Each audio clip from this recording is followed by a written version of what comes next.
So hello friends, welcome back. അങ്ങനെ 3 തുടർ തോൽവികൾക്ക് ശേഷം കേരള ബ്ലാസ്റ്റേഴ്സ് വീണ്ടും ആ വിജയപാതയിലേക്ക് തിരിച്ചു വന്നിരിക്കുകയാണ്. അതും ഒരു ക്ലീൻ ഷീറ്റോട് കൂടിയുള്ള വിജയം. കഴിഞ്ഞ സീസണിൻ്റെ ഒരു സെക്കൻഡ് ഫേസ് മുതൽ കേരള ബ്ലാസ്റ്റേഴ്സിന് കിട്ടാത്തൊരു സാധനമാണ് ക്ലീൻ ഷീറ്റ് എന്ന് പറയുന്നത്. ആ ക്ലീൻ ഷീറ്റോട് കൂടി എതിരില്ലാത്ത 3 ഗോളുകൾക്കാണ് ഇത്തവണ കേരള ബ്ലാസ്റ്റേഴ്സ് ചെന്നൈയിൻ FC പരാജയപ്പെടുത്തിയിട്ടുള്ളത്. സോ ഒരു നല്ല തിരിച്ചുവരവ്. പോയിന്റ് ടേബിളിലാണെങ്കിലും കോച്ചിനെ സംബന്ധിച്ചിടത്തോളം ഒരു പ്രഷർ സിറ്റുവേഷൻ ആയിരുന്നു. തുടർച്ചയായുള്ള 3 തോൽവികൾ, അതിനുശേഷം വരുന്ന ഈ ഒരു സെക്കൻഡ് ഫേസിൽ ഇനിയും ഒരു തോൽവിയിലേക്ക് പോയി കഴിഞ്ഞാൽ കുറച്ചുകൂടി കാര്യങ്ങൾ കൈവിട്ട് പോകും എന്ന് പറയുന്ന ഒരു അവസ്ഥയിൽ നിന്നിട്ട് നല്ല രീതിയിലുള്ള ഒരു കംബാക്കാണ് ഈ ഒരു മാച്ചിൽ സ്റ്റഗറെ കാഴ്ചവെച്ചിട്ടുള്ളത്. സോ ഈ ഒരു മാച്ചിൽ ഏറ്റവും അധികം അപ്രീഷിയേറ്റ് ചെയ്യേണ്ടത്, അല്ലെങ്കിൽ ഏറ്റവും അധികം കയ്യടി കൊടുക്കേണ്ടത് നമ്മുടെ കോച്ചിന് തന്നെയാണ്. കാരണം ഈ പറഞ്ഞ ഒരു പ്രഷർ സിറ്റുവേഷനിലേക്ക് അദ്ദേഹം എത്തിയിട്ടും അദ്ദേഹം ഇതുവരെ കളിച്ചിട്ടുള്ള സ്റ്റൈലുകളിൽ വിള്ളലുകൾ വരുന്നുണ്ട്, പ്രശ്നങ്ങൾ വരുന്നുണ്ട്. അതിന്റെ ഭാഗമായിട്ട് ബ്ലാസ്റ്റേഴ്സ് ഗോൾ കൺസിഡർ ചെയ്യുന്നുണ്ട്. പക്ഷെ എന്നിട്ടും രണ്ടാമതൊരു അവസരം കിട്ടുമ്പോൾ ആ സ്റ്റൈല് കംപ്ലീറ്റ്ലി പൊളിച്ചു പണിയാൻ അദ്ദേഹം ശ്രമിച്ചിട്ടില്ല. ആ സ്റ്റൈലിൽ നിന്നുകൊണ്ട് തന്നെ വിജയം നേടിയെടുക്കാനാണ് അദ്ദേഹം ശ്രദ്ധിച്ചിട്ടുള്ളത്. ഈ മാച്ചിലേക്ക് വരുമ്പോഴും നമ്മളൊരു ഹൈലൈൻ ഡിഫൻഡേഴ്സിനെ കുറച്ചുകൂടി കയറ്റി നിർത്തുന്ന രീതിയിൽ, അല്ലെങ്കിൽ പ്ലേയേഴ്സിനെ നോക്കുകയാണെങ്കിലും അവരുടെ പൊസിഷൻ വിട്ട് കളിപ്പിക്കുന്ന രീതിയിൽ പല പ്ലേയേഴ്സിനെയും കുറച്ച് പൊസിഷൻ ഇന്റർചേഞ്ചിങ് ഈ മാച്ചിൽ കുറച്ചുകൂടി ഡീപ്പായിട്ട് നമ്മൾ കാണാൻ സാധിച്ചു. പല മാച്ചുകളിലും അവസാന നിമിഷങ്ങളിലേക്കൊക്കെ എത്തുമ്പോൾ കളി കൈവിട്ട് പോയി എന്ന് പറയുന്ന ഒരു സിറ്റുവേഷനിൽ എങ്ങനെയെങ്കിലും ഒരു സമനില ഗോൾ അടിക്കണം എന്ന് പറയുന്ന സമയത്താണ് പലപ്പോഴും പ്ലേയേഴ്സിന്റെ പൊസിഷൻ കുറച്ചുകൂടി ഫ്രണ്ടിലേക്ക് വിട്ടിട്ട് ഒരു ഓൾ ഔട്ട് അറ്റാക്കിലേക്കൊക്കെ ബ്ലാസ്റ്റേഴ്സ് പോകാറുള്ളത്. പക്ഷേ ഈ മാച്ചിന്റെ തുടക്കം തൊട്ടേ പല പ്ലേയേഴ്സിനെയും പൊസിഷൻ നമ്മൾ ഒറ്റ നോട്ടത്തിൽ ആ ഒരു മിസ്പ്ലേസ്ഡ് ആയുള്ള രീതിയിൽ പൊസിഷൻ വിട്ടിട്ട് ഫ്രണ്ടിലേക്കും സൈഡിലേക്കൊക്കെ പോകുന്ന രീതിയിൽ നമ്മൾ കണ്ടിരുന്നു. ആ സംഭവം കൊണ്ട് കളിച്ചിട്ട് തന്നെ ഈ മാച്ചിൽ ആ ഒരു വിജയം നേടിയെടുക്കാൻ ടീമിന് സാധിച്ചിട്ടുണ്ട്. സോ അവിടെ ഈ പറഞ്ഞ പോലെ ഒരു പ്രഷർ സിറ്റുവേഷൻ വന്നിട്ടും, അല്ലെങ്കിൽ ഈ പറഞ്ഞ പോലെ ഒരു ചേഞ്ചിലേക്ക് പോകണം എന്ന് പറയുന്ന ഒരു സിറ്റുവേഷൻ പലതരത്തിലും അദ്ദേഹത്തിലേക്ക് എത്തിയിട്ടുണ്ടാകും. പക്ഷെ എന്നിട്ടും അദ്ദേഹത്തിന്റെ സ്റ്റൈലിൽ ആ ടോട്ടൽ ഫുട്ബോൾ എന്ന് പറയുന്ന ഒരു ചായ്വ് പലപ്പോഴും സ്റ്റാറുടെ ടാക്ടിക്സിൽ കാണാറുണ്ട്. പ്ലേയേഴ്സിന് ഇങ്ങനെ പൊസിഷൻ മാറ്റി കൊടുക്കുന്ന, ചില സമയത്ത് നമ്മൾ സെൻറ്റർ ബാക്ക് ആയിട്ടുള്ള മിലോസിനെ വരെ ഫ്രണ്ടിൽ കൊന്ന് കളിപ്പിച്ച് ഗോൾ എടുപ്പിക്കാനുള്ള ശ്രമങ്ങൾ നടത്താറുണ്ട്. അതൊക്കെയും വിമർശനങ്ങളുടെ രീതിയിലാണ് ഇതുവരെ വന്നിട്ടുള്ളത്. പക്ഷേ ഇത് ഈ മാച്ചിൽ അത് വർക്കായിട്ടുണ്ട് എന്നുള്ളതാണ്. അത് വർക്കായെന്ന് പറയുമ്പോഴും അതിൻ്റെ സൈഡ് എഫക്ട്സ്, ആഫ്റ്റർ എഫക്ട്സ് എന്ന രീതിയിൽ ഇങ്ങോട്ടേക്ക് ചില കാര്യങ്ങൾ നമ്മൾ ഫസ്റ്റ് ഹാഫിലും സെക്കൻഡ് ഹാഫിലും ചെന്നൈയുടെ ഭാഗത്ത് നിന്ന് കാണാൻ സാധിച്ചിരുന്നു. അത് ഫസ്റ്റ് ഹാഫിൽ ഏറ്റവും അധികം പ്രശ്നമായിട്ട് എനിക്ക് തോന്നിയത് ഹോർമി പാമിൻ്റെ ഒരു ഓവർ കമ്മിറ്റ് ആവുന്ന, അല്ലെങ്കിൽ അമിതമായിട്ട് കയറിപ്പോകുന്ന ഒരു രീതിയാണ്. ഈ സെൻറ്റർ ബാക്സ് മുന്നോട്ട് കയറിപ്പോകുന്ന, അഡ്വാൻസ് ചെയ്യുന്ന രീതി സ്റ്റാറെ പല മാച്ചുകളിൽ ഉപയോഗിക്കുന്നുണ്ട്. അങ്ങനെ സെൻറ്റർ ബാക്സിനെ മുന്നോട്ട് കയറ്റി വിടുന്നത് ഫുൾ ബാക്കിനും വിങ്ങറിനും കുറച്ചുകൂടി അഡ്വാൻസ്ഡ് ആയിട്ടുള്ള പൊസിഷൻ കിട്ടാനാണ്. റൈറ്റ് സെൻറ്റർ ബാക്കും ലെഫ്റ്റ് സെൻറ്റർ ബാക്കും ഇങ്ങനെ മുന്നോട്ട് കയറിപ്പോകുന്ന സിറ്റുവേഷൻ രണ്ട് സൈഡിലെ ഫുൾ ബാക്കിനോ റൈറ്റ് ബാക്കിനോ ലെഫ്റ്റ് ബാക്കിനോ അഡ്വാൻസ് ചെയ്യാനുള്ള ഒരു പോസിബിലിറ്റി കിട്ടും. അങ്ങനെ വരുമ്പോൾ അവർക്ക് ക്രോസിങ് കുറച്ചുകൂടി എളുപ്പമായിരിക്കും. അങ്ങനെയുള്ള മൂവ്മെന്റ്സ് നമ്മൾ ഈ മാച്ചിൽ കാണുന്നുണ്ട്. പക്ഷേ ഹോർമി ഒരു മിക്ക സമയത്തും ഫസ്റ്റ് ഹാഫിൽ ഒരു തുടക്കത്തിലെ സമയത്തൊക്കെയും അദ്ദേഹത്തിന് കാലുകളിൽ പന്ത് കിട്ടുമ്പോൾ ശരിക്കും നമുക്കാണ് പേടി. അതായത് അനാവശ്യമായിട്ട് മുന്നോട്ട് കയറി പോകുന്നു. ആ മുന്നോട്ട് കയറി പോകുന്ന സിറ്റുവേഷൻ ഭംഗിയായിട്ട് ഹാൻഡിൽ ചെയ്യണമെങ്കിൽ കുഴപ്പമില്ല. പക്ഷേ അത് അദ്ദേഹം പന്ത് ഓപ്പണന്റിന് കൊടുത്തിട്ടാണ് തിരിച്ചു വരുന്നത്. അങ്ങനെ ഹോർമയുടെ കാലുകളിൽ നിന്ന് വരുന്ന മിസ്സുകൾ തിരിച്ചൊരു ഹോളായിട്ട് മാറിയിട്ട് അത് ചെന്നൈയിൻ FCക്ക് ചാൻസസ് ഉണ്ടാക്കി കൊടുക്കുന്ന രീതിയിൽ ഫസ്റ്റ് ഹാഫിൽ ഒരുപാട് മാറുന്നുണ്ടായിരുന്നു. ചില സിറ്റുവേഷൻസിൽ നമ്മൾ കുറച്ച് ലക്കി ആയതുകൊണ്ട് ആ ഗോൾ കൺസിഡർ ചെയ്തില്ല എന്ന് പറയുന്ന ഒരു സിറ്റുവേഷൻ മാറ്റി നിർത്തി കഴിഞ്ഞാൽ ഈ പറഞ്ഞൊരു പ്രശ്നം നമ്മൾ ഫസ്റ്റ് ഹാഫിൽ മൊത്തം കാണുന്നുണ്ട്. പക്ഷെ അത് മാറ്റി നിർത്തി കഴിഞ്ഞാൽ ഈ ഹോർമി ഓവർ കമ്മിറ്റ് ആവുന്നതും അദ്ദേഹം അഡ്വാൻസ് ചെയ്ത് പോകുന്നതും അതിൻ്റെ ഗെയിം സ്റ്റൈലിൻ്റെ കൂടി ഭാഗമാണ്. കഴിഞ്ഞ സീസണിലും അത്തരത്തിലുള്ള മിസ്റ്റേക്സ് അദ്ദേഹം വരുത്തിയിട്ടുണ്ട്.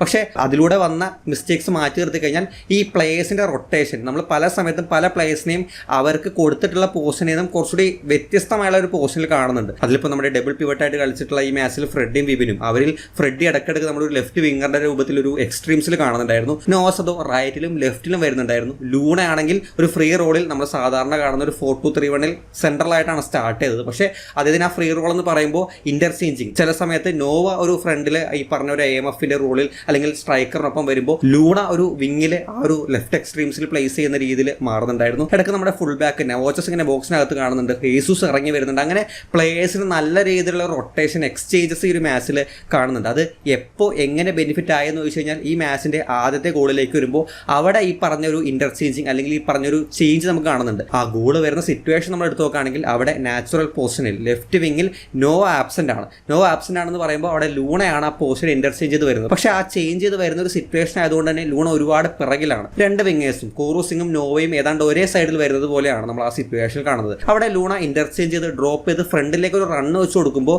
ഓപ്പണൻ പ്ലെയർ, ചെന്നൈയിൻ FC പ്ലെയർ ലൂണയെ ട്രാക്ക് ചെയ്യാനോ ലൂണയ്ക്ക് വരുന്ന പന്ത് ഇന്റർസെപ്റ്റ് ചെയ്യാനോ ബുദ്ധിമുട്ടുന്നത് കാണാം. ആൻഡ് ഈ പറഞ്ഞ പോലെ ലൂണയ്ക്ക് ആ ഒരു പന്ത് കിട്ടുന്നു. ആ ലൂണ ആ ഒരു പന്തായിട്ട് അകത്തേക്ക് കയറി ഒരു നല്ല ത്രെട്ട് ക്രിയേറ്റ് ക്രിയേറ്റ് ചെയ്യുന്നു.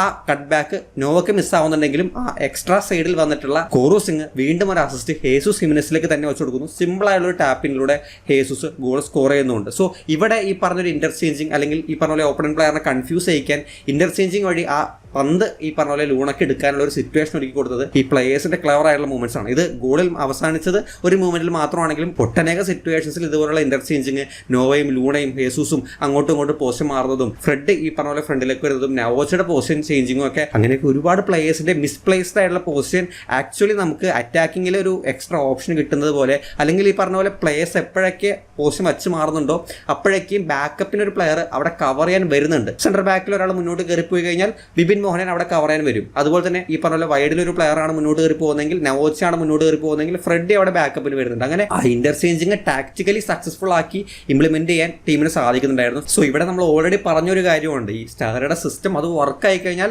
അത് നല്ല രീതിക്ക് എഫക്റ്റീവ് ആവുന്ന ഒരു സാധനമാണ്. പക്ഷേ എങ്ങാനും ഒരു പിഴവ് വന്നു കഴിഞ്ഞാൽ ഈ പറഞ്ഞ ഇന്റർചേഞ്ചിങ് ഒക്കെ വരുമ്പോൾ മിസ് പാസുകൾ വന്നു കഴിഞ്ഞാൽ അത് ഓപ്പണന്റ് പിടിച്ചെടുത്ത് കഴിഞ്ഞാൽ അത് ഈ പറഞ്ഞ ഇപ്പുറത്ത് നല്ല രീതിയിലൊരു ചാൻസ് ആയിട്ടും ഹൈലൈൻ കളിക്കുന്ന ഒരു രീതി ആയതുകൊണ്ട് തന്നെ ഓപ്പണന്റിന് അത് കുറച്ചുകൂടി ഈസി ആയിട്ട് കൺവേർട്ട് ചെയ്യാൻ പറ്റുന്ന രീതിയിൽ ആ സിറ്റുവേഷൻ മാറാം. തിരിച്ച് നമുക്ക് കിട്ടിയിട്ടുള്ള ആ ഒരു കൺട്രോൾ, കണ്ടിന്യൂസ് ആയിട്ടുള്ള ഒരു പ്രഷർ ഓപ്പണന്റ് ടീമിന് കൊടുത്ത് രണ്ട് ഹാഫിലും, ഫസ്റ്റ് ഹാഫിൽ മാത്രമല്ല രണ്ട് ഹാഫിൽ നോക്കുകയാണെങ്കിൽ പൊസിഷൻ വൈസ് ആണെങ്കിലും അറ്റാക്കിംഗ് മൂവ്മെന്റ്സിന്റെ കാര്യത്തിലാണെങ്കിലും അറ്റാക്കിംഗ് റൈഡുകളുടെ കാര്യത്തിലാണെങ്കിലും ഓപ്പണന്റ് ഹാഫിൽ ഉണ്ടാകുന്ന ടീമിന്റെ കൺട്രോളിന്റെ കാര്യത്തിലേക്കാണെങ്കിലും ഈ മാച്ചിൽ കൺസിസ്റ്റന്റ് ആയിട്ടുള്ള പ്രഷർ ഓപ്പണന്റിന് കൊടുക്കാൻ ടീമിന് സാധിച്ചിട്ടുണ്ട്. പല മാച്ചുകളും ഒഫൻസീവിൽ നമുക്ക് ആ ഒരു കൺട്രോൾ കിട്ടാറുണ്ടെങ്കിലും എവിടെയെങ്കിലും ഒരു ഇൻബാലൻസ് നമ്മൾ ആ ഒരു മാച്ചിൽ കാണാറുണ്ട്. ഡിഫൻസീവിൽ വരുന്ന പ്രശ്നങ്ങളാണെങ്കിലും ഫസ്റ്റ് ഹാഫിൽ ഒന്ന് മോശമായിരിക്കും, സെക്കൻഡ് ഹാഫിലായിരിക്കും നമ്മൾ തിരിച്ചു വരുന്നത്, അല്ലെങ്കിൽ നമ്മൾ ഡോമിനേറ്റ് ചെയ്യുന്നുണ്ടാവും ബംഗളൂരു FCക്കെതിരെ പോലെ, പക്ഷേ നമ്മൾ ഗോൾ അടിക്കുന്നുണ്ടാവില്ല. പക്ഷേ അതെല്ലാം പരിഹരിച്ച് ഈ പറഞ്ഞ പോലെ ലക്കും കുറച്ചുകൂടി നമ്മുടെ ഭാഗമായിട്ട് വന്നു. ഫസ്റ്റ് ഹാഫിൽ കിട്ടിയ അവസരങ്ങൾ അവർ കൺവേർട്ട് ചെയ്യാതെ വന്നപ്പോൾ സോ ടോട്ടലി നമുക്ക് കൺട്രോൾ കിട്ടിയ ഒരു മാച്ചായിട്ട് തന്നെയാണ് ഈ മാച്ച് മാറുന്നത്. ആൻഡ് സ്റ്റാർ ഈ ഒരു മാച്ചിന് വേണ്ടി പുതുതായിട്ട് എന്തെങ്കിലും ഇംപ്ലിമെന്റ് ചെയ്തോ എന്ന് ചോദിച്ചു കഴിഞ്ഞാൽ ഒരു ഫസ്റ്റ് വാച്ചിൽ എനിക്കൊന്നും കണ്ടുപിടിക്കാൻ സാധിച്ചിട്ടില്ല. പക്ഷേ ഒരു ഡിഫറൻസ് കഴിഞ്ഞ കുറച്ച് മാച്ചിലായിട്ട് ഫീൽ ചെയ്തത്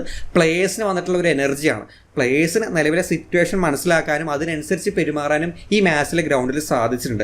ഇത് തന്നെയാണ് നമുക്ക് കഴിഞ്ഞ മാച്ചിൽ ഹൈദരാബാദ് FCക്കെതിരെ നമുക്ക് മിസ്സായതും. നമ്മളെക്കാൾ ദുർബലരാണ് എതിരാളികളെങ്കിൽ പോലും നമ്മുടെ മെൻറ്റാലിറ്റി ആ ഒരു മാച്ചിൽ വളരെയധികം ഡൗൺ ആയിട്ടുള്ള രീതിയിലാണ് കണ്ടിട്ടുണ്ടായിരുന്നത്. പക്ഷേ ഇവിടെ കിട്ടിയിട്ടുള്ള ഒരു ബ്രേക്ക് ടീം നല്ല രീതിയിൽ യൂസ്ഫുൾ ആക്കിയതുപോലെയാണ് പല പ്ലേയേഴ്സിൻ്റെയും ആ ഒരു എനർജി ലെവൽ തന്നെ മാറിയിരുന്നത്. പ്രത്യേകിച്ചും ലൂണയൊക്കെ നമ്മൾ ഫോമൗട്ട് എന്ന് പറയുമ്പോഴും പല സമയത്തും അദ്ദേഹം ശ്രമിക്കുന്നുണ്ട്, ട്രൈ ചെയ്യുന്നുണ്ട്. പക്ഷേ എവിടെയൊക്കെയോ ലൂണയ്ക്ക് ഒരു ക്ഷീണം പോലെ, ഒരു ടയേർഡ്നെസ് പോലെ, ആ ഒരു എനർജി ലെവലിൽ വലിയ രീതിയിലുള്ള വ്യത്യാസങ്ങളുണ്ടായിരുന്നു. പക്ഷേ ഈ മാച്ചിൽ കോൺസ്റ്റന്റ് ആയിട്ട് ആ 90 മിനിറ്റ്സും ആ ഒരു എനർജി സപ്ലൈ എന്ന കാര്യത്തിൽ ലൂണ വിജയിച്ചിട്ടുണ്ട്. അതിന്റെ ഭാഗമായിട്ട് പെർഫോമൻസിലും ആ ഒരു ചേഞ്ച്, ഒരു ഡിഫറൻസ് നമുക്ക് ഈ ഒരു മാച്ചിൽ ഫീൽ ചെയ്യുന്നുണ്ടായിരുന്നു. കോൺട്രിബ്യൂഷൻ വൈസ് ആണെങ്കിലും ഒരു അസിസ്റ്റും ഒരു പ്രീ അസിസ്റ്റും ഈ ഒരു മാച്ചിൽ ലൂണ നടത്തിയിട്ടുണ്ട്. ആൻഡ് ഈ ഒരു മാച്ചിൽ ലൂണയുടെ ഒരു നല്ല പെർഫോമൻസ് കാണാൻ സാധിച്ചു എന്നുള്ളതും തീർച്ചയായിട്ടും എടുത്തു പറയേണ്ട ഒരു പോയിന്റ് ആണ്. പെർഫോമൻസ് വൈസ് ഇതിനൊക്കെ മുൻപ് എനിക്ക് എടുത്തു പറയാൻ തോന്നുന്ന വളരെ അണ്ടർറേറ്റഡ് ആയിട്ടുള്ള, നമ്മളെ കുറച്ചുകൂടി എന്താ പറയുക, ഒരു ഉറപ്പിച്ച് വെച്ചിരിക്കുന്ന ഒരു പെർഫോമൻസ് ആയതുകൊണ്ട് അധികം സംസാരിക്കാത്ത ഒരു പെർഫോമൻസ് ആണ് വിപിൻ മോഹനൻ്റേത്.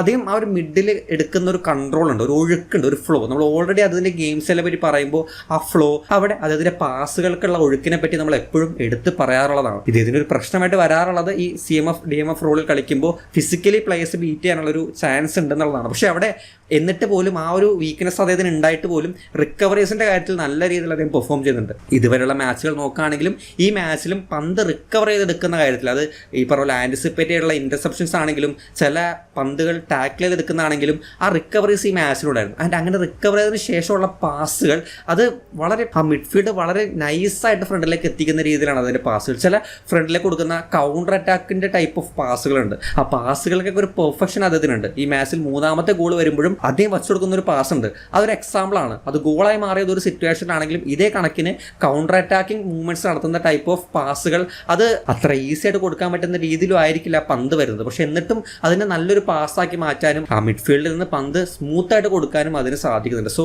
വീണ്ടും ഒരു നല്ല പെർഫോമൻസ് ആണ് വിപിൻ മോഹനൻ ഈ ഒരു മാച്ചിൽ കാഴ്ചവെച്ചിട്ടുള്ളത്. സോ എടുത്തു പറയേണ്ട ഒരു പെർഫോമൻസ് ആയിട്ടും കളി കണ്ടുകൊണ്ടിരുന്നപ്പോൾ അദ്ദേഹത്തിൻ്റെ കാലുകളിൽ പന്ത് കിട്ടുമ്പോൾ ഒരു കോൺഫിഡൻസ് ആണ്. അത് എന്തായാലും ഈ പറഞ്ഞ പോലെ ഒരു നല്ല പാസിൽ അത് അവസാനിക്കും എന്ന് പറയുന്ന ഒരു കോൺഫിഡൻസ് നമുക്ക് വിപിൻ്റെ പെർഫോമൻസിൽ ഉടനീളം കാണാൻ സാധിക്കുന്നുണ്ടായിരുന്നു. ആൻഡ് ഈ മാച്ചിൽ മാത്രമല്ല, നോവ കളിക്കുന്ന എല്ലാ മാച്ചിലും അതിൻ്റെ പെർഫോമൻസ് നമുക്കൊരു ഡിഫറൻ്റ് ആയിട്ട് വരാറുണ്ട്. ഈ മാച്ചിലും ഒരു ഗോളും ഒരു അസിസ്റ്റും ചാൻസസ് ക്രിയേഷൻ്റെ കാര്യത്തിലാണെങ്കിലും ഫസ്റ്റ് ഹാഫിൽ തുടക്കത്തിൽ കേരള ബ്ലാസ്റ്റേഴ്സിന്റെ അറ്റാക്കുകൾക്ക് തിരി കൊളുത്തി വിടുന്നത് ഈ നോവയുടെ മുന്നേറ്റങ്ങളാണ്. ഫസ്റ്റ് ഹാഫിൽ ആദ്യത്തെ ഒരു 10-15 മിനിറ്റ് നോക്കുകയാണെങ്കിൽ നോവ ലെഫ്റ്റ് വിങ്ങിൽ നിന്ന് കൊടുക്കുന്ന ബോളുകളിലൂടെയാണ് ഈ അറ്റാക്കിംഗ് മൂവ്മെന്റ്സ് ഒക്കെ തുടങ്ങുന്നത്. സോ അവിടെ നോവ എന്ന് പറയുന്ന പ്ലെയറിന്റെ ഡിഫറൻസ്, നോവ എന്ന് പറയുന്ന പ്ലെയറിന്റെ ക്വാളിറ്റി, അദ്ദേഹം ഈ അറ്റാക്കിൽ കൊണ്ടുവരുന്ന ഓപ്ഷൻസ്, അത് ഈ മാച്ചിലും ടീമിന് ബെനിഫിറ്റ് ആയിട്ടുണ്ട്. നോവ എന്ന് പറയുന്ന പെർഫോമർ ബ്ലാസ്റ്റേഴ്സിന്റെ മാച്ചുകളെല്ലാം ഒരു ക്ലീഷ്യ പെർഫോമൻസ് ആയിട്ട് എന്ത് വന്നാലും ഒരു ഗ്യാരണ്ടി ആയിട്ട് നമുക്ക് പ്രതീക്ഷിക്കാവുന്ന ഒരു പെർഫോമൻസ് ആയിട്ട് മാറുന്നുണ്ട്. അദ്ദേഹം കോൺസ്റ്റന്റ് ആയിട്ട് ഡെലിവർ ചെയ്യുന്ന ക്വാളിറ്റി ഇവിടെയും ഡെലിവർ ചെയ്തു എന്ന് മാത്രമേ ഉള്ളൂ. സോ പ്രെഡിക്റ്റബിൾ ആണ്, പുതുമയൊന്നും തോന്നിയില്ല. ആൻഡ് വീണ്ടും ഹേസൂസ് ഹിമെനസ് വന്നപ്പോൾ ഒരു മാച്ചിൽ അദ്ദേഹത്തിന്റെ വക ഒരു ഗോളും ഒരു പോസ്റ്റിലടിയും, ഇത് രണ്ടും പ്രതീക്ഷിക്കാവുന്ന ലെവലിലാണ്. വീണ്ടും ആ ഗോൾ സ്കോറിംഗ് സ്ട്രീക്ക്, 7ാമത്തെ ഗോൾ സ്കോർ ചെയ്ത് ആ ഗോൾ സ്കോറിംഗ് സ്ട്രീക്ക് മുന്നോട്ട് കൊണ്ടുപോകാൻ ഹേസൂസിന് സാധിച്ചിട്ടുണ്ട്. ആൻഡ് ഗോൾ സ്കോർ ചെയ്യാൻ മാത്രമല്ല, അതിന്റെ ഒരു ഇൻവോൾവ്മെന്റ് നമുക്ക് നല്ല രീതിയിൽ മാച്ചുകളിൽ കിട്ടുന്നുണ്ട്. ഡ്രോപ്പ് ചെയ്തിട്ടും വൺ ടച്ച് കളിച്ചിട്ടും ഒക്കെ അദ്ദേഹം ആ ഒരു പന്ത് വിപിൻ മധ്യനിര ഹാൻഡിൽ ചെയ്യുന്നത് പോലെയാണ്, ആ ഒരു ഒഴുക്കോട് കൂടിയാണ് ഹേസൂസ് ഫ്രണ്ട് ലൈൻ ഹാൻഡിൽ ചെയ്യുന്നത്. ഒരു സിമ്പിൾ ടാപ്പിൻ ഗോളിലൂടെ മാത്രമല്ല ഈ ഒരു മാച്ചിൽ അദ്ദേഹം ഇൻഫ്ലുവൻസ് ആയിട്ടുള്ളത്, കളിയിൽ അദ്ദേഹം കളിച്ച സമയം അത്രയും അതിന്റെ ക്വാളിറ്റി അല്ലെങ്കിൽ അദ്ദേഹത്തിന്റെ കോൺട്രിബ്യൂഷൻ തീർച്ചയായിട്ടും ഒരു ഡിഫറൻസ് ഉണ്ടാക്കുന്നുണ്ട്. ആൻഡ് ഈ മാച്ചിൽ ഹാഫ് ടൈമിൽ ഒരു സ്റ്റാറ്റ് കാണിക്കുന്നുണ്ട്, നമ്മുടെ വിങ്ങിൽ നിന്നും സെന്ററിൽ നിന്നും same amount of percentage attacking movements വരുന്നു എന്നുള്ളത്. സോ ഇവിടെ എനിക്ക് വിങ്ങേഴ്സിന്റെ പെർഫോമൻസ് ആണെങ്കിലും കുറച്ചുകൂടി ബെറ്റർ ആയിട്ട്, പ്രത്യേകിച്ചും സന്ദീപ് സിംഗിന്റെ പെർഫോമൻസ് കഴിഞ്ഞ കുറച്ച് മാച്ചുകൾ അപേക്ഷിച്ച് ഡിഫൻസീവിലി ആണെങ്കിലും ക്രോസുകളാണെങ്കിലും 1-2 നല്ല ക്രോസുകൾ, ഹേസൂസിന്റെ ഒരു ഹെഡർ ശ്രമം, അതിന് സന്ദീപ് കൊടുത്തിട്ടുള്ള ക്രോസ് പെർഫെക്റ്റ് ആയിരുന്നു. ആൻഡ് അതുപോലെ ഒരു ക്രോസ് രണ്ടാമതും അദ്ദേഹം കൊടുക്കുന്നുണ്ട്. സോ അവിടെ ഒരു ഇംപ്രൂവ്ഡ് വെർഷൻ ഓഫ് സന്ദീപ് സിംഗിനെ ഒരു മാച്ചിൽ കാണാൻ സാധിച്ചിരുന്നു. ഡിഫൻസീവിലി ആണെങ്കിലും അദ്ദേഹം ചില 1-2 ഇമ്പോർട്ടന്റ് ടാക്കിൾസ് അതിന്റെ വക ഉണ്ടായിരുന്നു. സോ ഈ മാച്ചിൽ ഒരു ഇംപ്രൂവ്ഡ് ആയിട്ടുള്ള പെർഫോമൻസ് ആണ് സന്ദീപ് സിംഗിൽ നിന്ന് വന്നിട്ടുള്ളത്. നവോച്ച് ഇപ്പുറത്താണെങ്കിലും അദ്ദേഹം ഈ പറഞ്ഞ പോലെ അദ്ദേഹത്തിന്റെ കാര്യത്തിൽ ഒരു കൺസിസ്റ്റൻസി നമുക്ക് കിട്ടാറുണ്ട്. സാധാരണ ചെയ്യുന്ന അത്രയും ഈ മാച്ചിൽ ചെയ്തില്ലെങ്കിലും അദ്ദേഹത്തിന്റെ പെർഫോമൻസും തീർച്ചയായിട്ടും വലിയ പ്രശ്നങ്ങളൊന്നും ഇല്ലാതെ എടുത്തു പറയാൻ പറ്റുന്നതാണ്. ആൻഡ് ഇവിടെ ഇതേ രീതിക്ക് സന്ദീപ് സിംഗിനെ പോലെ തന്നെ ഒരു കംബാക്ട് എക്സ്പെക്ട് ചെയ്ത് ഒരു ഗോളിന്റെ രൂപത്തിൽ നമുക്ക് രാഹുൽ KPയിൽ നിന്ന് ആ ഒരു കോൺട്രിബ്യൂഷൻ കിട്ടിയിട്ടുണ്ട്. സെക്കൻഡ് ഹാഫിൽ സബ്ബായിട്ടാണ് രാഹുൽ വരുന്നത്. ആൻഡ് അദ്ദേഹത്തിന് അത്യാവശ്യമായിരുന്ന ആ കോൺഫിഡൻസ് ബൂസ്റ്റ് ചെയ്യാൻ വേണ്ടിയിരുന്ന ഗോള് നോവ സദോ അദ്ദേഹത്തിന് വച്ചു കൊടുക്കുന്നുണ്ട്. അത് വലിയ പിഴവുകളൊന്നും കൂടാതെ അദ്ദേഹം കൺവേർട്ട് ചെയ്യുന്നുണ്ട്. സോ രാഹുൽ KPക്ക് എന്തായാലും ഒരു കോൺഫിഡൻസ് ആയിരിക്കും. പക്ഷെ അവിടെ ഇപ്പോൾ നിലവിൽ രാഹുൽ നേരിടുന്ന ഒരു വെല്ലുവിളി കോറൂ സിംഗിന്റെ പെർഫോമൻസ് തന്നെയാണ്. തുടർച്ചയുള്ള 2ാമത്തെ മാച്ചിലും അസിസ്റ്റ് കൊടുക്കാൻ കോറൂ സിംഗിന് സാധിക്കുന്നുണ്ട്. അതിൽ അദ്ദേഹത്തിന് ചില ടച്ചസ്, ചില ഒരു ടച്ച് കൊണ്ട് ഒരു പ്ലെയറിനെ ബീറ്റ് ചെയ്ത് പേസ് കൊണ്ട് ആ പന്ത് എടുത്തുകൊണ്ട് പോകുന്നത്, ചില വൺ ടച്ച് പാസുകൾ, അവിടെയൊക്കെ ഈ പറഞ്ഞ പോലെ സിമ്പിളാണ്, കാര്യം വളരെ സിമ്പിളാണ് കോറൂ സിംഗ് ചെയ്യുന്നത്. പക്ഷെ അവിടെ അദ്ദേഹം ആ ചെയ്യുന്ന കാര്യത്തിനൊരു പെർഫെക്ഷൻ ഉണ്ട്, അല്ലെങ്കിൽ അതിനൊരു ഇമ്പോർട്ടൻസ് ഉണ്ട്, ഇമ്പാക്റ്റ് കൊടുക്കുന്നുണ്ട്. സോ അത് തീർച്ചയായിട്ടും നമുക്ക് 90 മിനിറ്റ് കിട്ടുകയാണെന്നുണ്ടെങ്കിൽ തീർച്ചയായിട്ടും ഈ 2 വിങ്ങും ഒരേപോലെ ആക്റ്റീവ് ആക്കാൻ അത് സഹായിക്കുന്ന ഒരു കാര്യമായിരിക്കും. സോ കോറൂ സിംഗും തുടർച്ചയുള്ള 2ാമത്തെ അസിസ്റ്റ് നേടിയെന്നുള്ളത് മാത്രമല്ല, അവിടെ ഒരു ഇമ്പോർട്ടൻ്റ് ആയുള്ള റോൾ കൈകാര്യം ചെയ്യാനും സാധിച്ചിട്ടുണ്ട്. ആൻഡ് ക്ലീൻ ഷീറ്റിനെ പറ്റി പറയുമ്പോൾ നമ്മുടെ ഗോൾ കീപ്പർ സച്ചിൻ സുരേഷിന്റെ കോൺട്രിബ്യൂഷനും ഈ മാച്ചിലുണ്ടായിരുന്നു. ഡിസർവിംഗ് ആണ്, വളരെ കുറച്ചേ വന്നിട്ടുള്ളൂ. പക്ഷെ 1-2 അറ്റംപ്റ്റുകൾ അത് ഓൺ ടാർഗറ്റിലേക്ക് വരുന്നത് നമ്മൾ സാധാരണ കാണുന്ന ഗോൾ കീപ്പിംഗ് പിഴവുകൾ ഒന്നും ഈ ഒരു മാച്ചിൽ കണ്ടില്ല എന്നുള്ളത് ഒരു പോസിറ്റീവാണ്, ഒരു ഹോപ്പാണ്.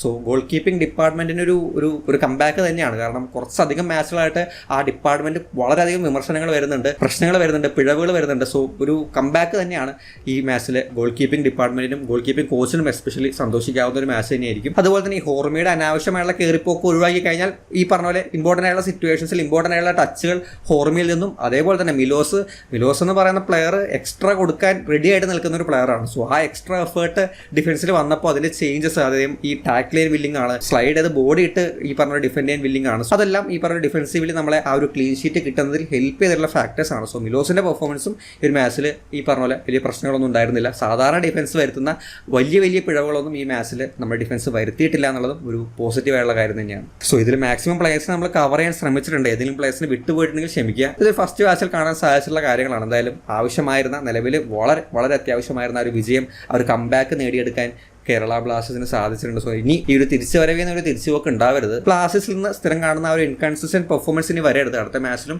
ഈ ഡോമിനേഷൻ കാണിച്ച് വിജയത്തിലേക്ക് തന്നെ വരാൻ ടീമിന് സാധിക്കേണ്ടതുണ്ട്. എന്തായാലും ഈ പറഞ്ഞ പോലെ ഈ ഒരു മാച്ചിലെ വിജയം ഇനി അങ്ങോട്ടുള്ള മാച്ചുകളിലെല്ലാം ടീമിന് ഒരു കോൺഫിഡൻസ് നൽകുമെന്ന് പ്രതീക്ഷിക്കാം. ഈ പറഞ്ഞ കാര്യങ്ങളല്ലാതെ നിങ്ങൾ നോട്ടീസ് ചെയ്തുള്ള കാര്യങ്ങളെല്ലാം കമന്റ് ബോക്സിൽ മെൻഷൻ ചെയ്യാൻ ശ്രമിക്കുക. നമുക്ക് എന്തായാലും മറ്റൊരു കാണാം. ബൈ.